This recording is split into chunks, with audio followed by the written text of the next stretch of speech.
bilang anak po ng isang nanay ko, sinabihan niya na hindi niya titingalain o titignan kapag namatay ang nanay ko sa kapao. Hanggang ngayon po yung pundim po yung sinasama ng loob ko. Kinausap ko na po ang nanay ko, dumating lang po ako noong July. Papa Jack, na maniwala ka sa hindi. Lahat ng gamit ko, 1 linggo pa lang ako sa bahay ko. Inahagis sa kalsada yung maleta ko. Nagtatapon yung mga caterpillar ko. Damit ko. Talaga may tatak, ano? Tinatapon po, tinatangpot na lang ng mga anak ko. Gusto ko saktan, pero naiintindihan ko yung mga anak ko. Sinasabi lang sa akin, Papa, mama ko yan. Ganun ako kabait sa asawa ko. Yung ako sinasabi ng nanay ko, tangaraw ako, bobo ko. Pero hanggang ngayon, napasya ka nung papaginawa niya pa sa akin. Habang nasa Saudi ako, tinatawagan ako sa trabaho, sinisiraan ako ron. Pati sa manager ko, ginawa niya ako ng kaso. Hiraw po ako nagpapadala. Kinausap po ako ng manager ko para patunayan ko nagkapadala ko. Hininga po ako ng remittance na resibo. Pinakita ko po sa amo ko. Nung nakita po ng amo ko, ipinax puro sa agency ko. 24 hours kailangan daw pumasagot yun para di ako pauwi sa Pilipinas. Alam niyo, pag ginawa ko yung binigay ko po yun, nanalo po ako. Sinabihan po ng amo ko, sinungaling ng asawa ko, yung pong kinuha sa akin sa kang walang iyaan niya sa akin. Tapos po meron pa po, Jack. Kung iisa-isahin po, madami po. Inabot ko po sa ganitong edad sa sama ng loob, kaya po kung ganito. Ngayon po, hindi ko pa nakikita yung anak ko dahil natatakot ako. Umuwi ako, di ako pa nagkapakita. Kailan ka po nakarating ng Pilipinas? July po. July, hindi ka pa umuwi sa inyo? Hindi pa po dahil alam ko, sa sama ng loob ko nadamay ko anak ko. Alam ko po napakalaki na kasalanan. Ano pong ginawa mo sa anak mo? Bakit nadamay? Anong damay po ginawa mo sa kanya? Hindi po ako nagpapakita sa kanila dahil bilang isang anak din po, siyempre masaya sila pag nakita ang ama. Yeah. Pero ako di po ako nagpapakita dahil hindi nila alam na nag-exit ako sa sama ng loob ko dahil sa kahihiyan ng ginawa ng asawa ko. Hindi ko mapaliwanag sa kanila kung bakit ako nag-exit. Kaya po tumawag sa inyo kung dapat ko ba siyang mahalin. Ang ginawa rin niya ho, nung pinakasalan ko siya, peki rin pala yung papel. May kausap din pala siya sa munisipyo. Yung kinuha ko po yung papel na marriage contract namin. Puro peki po nilagay doon eh. Hindi ko naman po alam yung Quezon City chapel po. Kung saan ako kinasali, ang kalam ko, kinasal ako sa City Hall po ng Maynila. Yun po, lahat po ginawa niya para masira ako. Dumating din po sa punto na ginawa niya. Aminin natin, kapadyak, mayaman sila.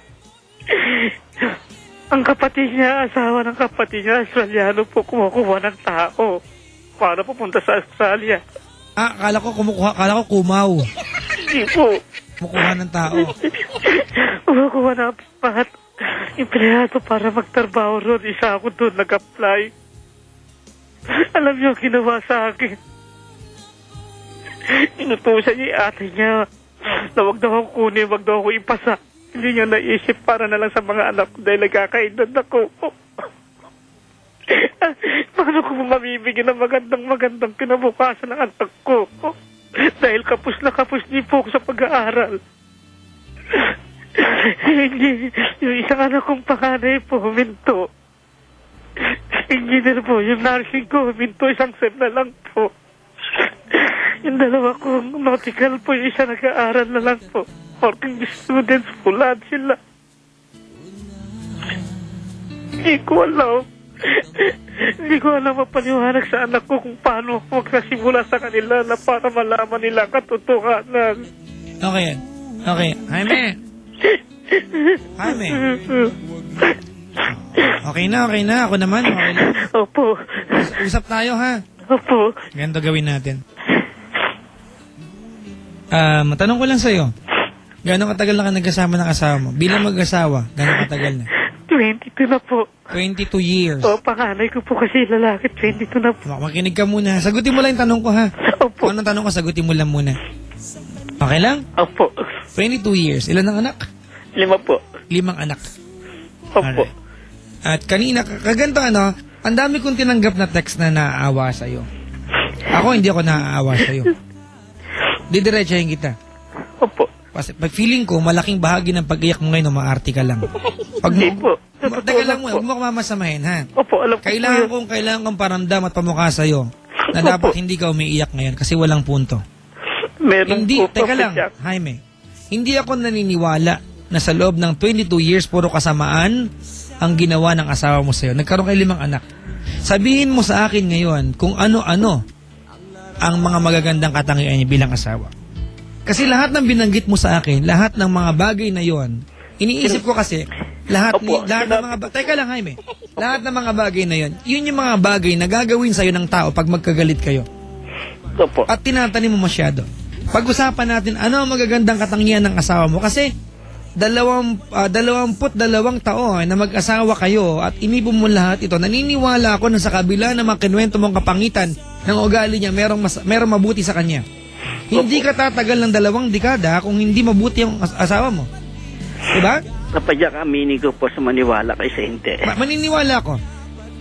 Sabihin ko po ang totoo. Ang Sige po. nag-asawa po kami 1984 po. Opo. 1984 hanggang 1988 po. Napaka-sweet namin ng asawa ko. Mula po nasulsulan siya ng mga kapatid niya na mahirap lang ako. Doon lang po nagsimula po yun. Sa totoo lang, mabait ang asawa ko, marunong umunawa. Pero lang, laki po ng pinagtako. Kapadyak. Ayaw talaga rin ng pamilya nila sa akin. Ilang beses po kami pinaghiwalay. Okay, Jaime, ganito na. Ganun po. Meron ka bang bukas na kaisipan, Jaime? Opo. Tumawag ka sa programa ko, handa ka bang tanggapin yung magiging opinion ka sa problema mo? Opo, tanggap ko po. Okay, ganito. Jaime, naniniwala ako na hindi ganun kasama ang asawa mo at walang dahilan nag-iiyak ka ngayon dyan. Nung pinunit niya ang contract ng kasal ninyo, that's way over the edge. Sobra na yon. Alright? Opo. Nakakasama ng loob talaga yon. Opo. Diba? Opo. Nakakasama ng loob na punitin ng asawa mo ang marriage contract ninyo. Opo. Pero kung nung pinulit niya nag-aaway kayo, because we make stupid things, we do stupid things pag nagalit tayo. Minsan mabasagi mo yung TV, pagkatapos magalit, magsisisi ka. Sa pagyaking taon po noon, di kami nag-aaway. Diba? Imposible, Jaime, na pinunit niya yun na hindi kayo nag-aaway. Ano, sweet kayo, pinunit niya yung marriage contract? Alam niyo po, anong problema niya po noon? Ano? Kausap ko ang nanay ko, katabi ko. Hindi ko alam kung bakit siya nagsiselos pagkausap ko mga kapatid ko. Pinamumukha niya sa akin na binubuhay niya. Aminin ko po. Noong kaya niya ako buhayin, pero nung time nung nag-abroad ako, sinarili ko po, tagtungayo po ako sa sarili pa ako na para ipakita sa kanya. 1 linggo pa lang po ako dumarating, pinakasalan ko na po siya. Kinausap ko ang nanay ko. Bakit ka umiiyak ngayon? Bakit